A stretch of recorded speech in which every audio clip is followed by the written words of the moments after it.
थुक्क साला कुकुरहरू। यदि कसैले चाहिँ रमाइलोको लागि आफ्नो माया प्रेमलाई चाहिँ बचाउनको लागि उनीहरूले चाहिँ आफू दुईजनामा चाहिँ रोमान्स गरेको भिडियो चाहिँ बाहिर भाइरल के भएको थियो, कसैले लिक के गरिदिएको थियो, त्यही भिडियो चाहिँ शेयर गरे यताबाट उता उताबाट यता गरेर एउटा फोटोमा समेत सानो सानो रिल्स भिडियोहरू बनाएर सबै फोटोहरू चाहिँ हालेर चाहिँ भाइरल बनाएरै छोड्यो होइन।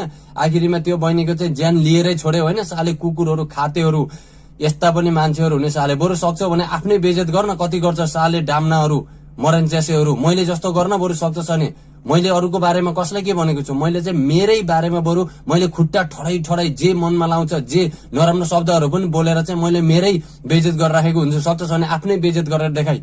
अरूको चाहिँ कसैको त्यो पर्सनल भिडियोहरूलाई चाहिँ कसैले बाहिर लिक गराइदियो, कमसे कम आफूले त हेऱ्यो अरूलाई त शेयर नगर्नु नि। आखिर त्यस्तै गरी आज चाहिँ त्यो बहिनीको ज्यान खाएरै छोड्यो होइन। हो यस्तै कारणले गर्दाखेरि तिमीहरूको पनि पालो आउँछ, तिमीहरूको दिदी बहिनीहरूलाई पनि यस्तै हुन्छ साले डाम्नाहरू।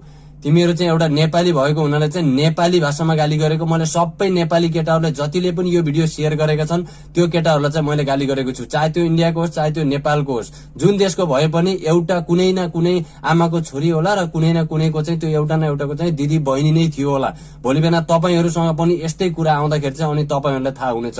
सक्नुहुन्छ भनेदेखि मैले चाहिँ आफ्नै बेइज्जत गरेर देखाउनुहोस्, आफ्नै खुट्टा उठाइ जे मन लाउँछ मन खुलेर बोलेर देखाउनुहोस्। अरूको भिडियोहरू शेयर गर्न है कति मजा आउँछ, खुट्टा आँखा यत्रो बनाएर हेर्न कति मजा आउँछ। डाम्ना सालेहरू एउटा राम्रो तरिका एउटा हुन्छ नि यार, पुरा भिडियो शेयर गरी आज लगेन है त्यो बहिनीको ज्यान बिचरा खाएरै छोड्यो।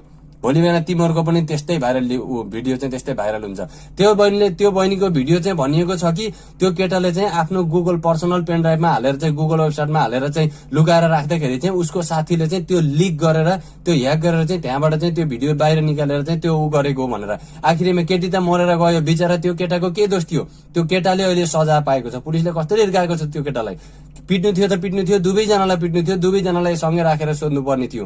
त्यो बहिनीले भनेको छ भिडियो एआईले बनाएको भनेर बिचरा उसको के छ? आखिरमा खाएर छोड्यो होइन तिमीहरूले, केही देख्न हुँदैन साले गोरुहरू। यति कुरा बाहिर भाइरल भयो कि आमामा लौ न यता र उता कताडा भ्युज पाम, कताडा के गरम भनेर। मैले एउटा भिडियो बनाएर हालेको देखाएको छु त्यसको बारेमा, मैले एउटा भिडियो कहिले शेयर गरेको देखाएको छौ? सक्छौ भनेदेखि आफ्नै गराउ न।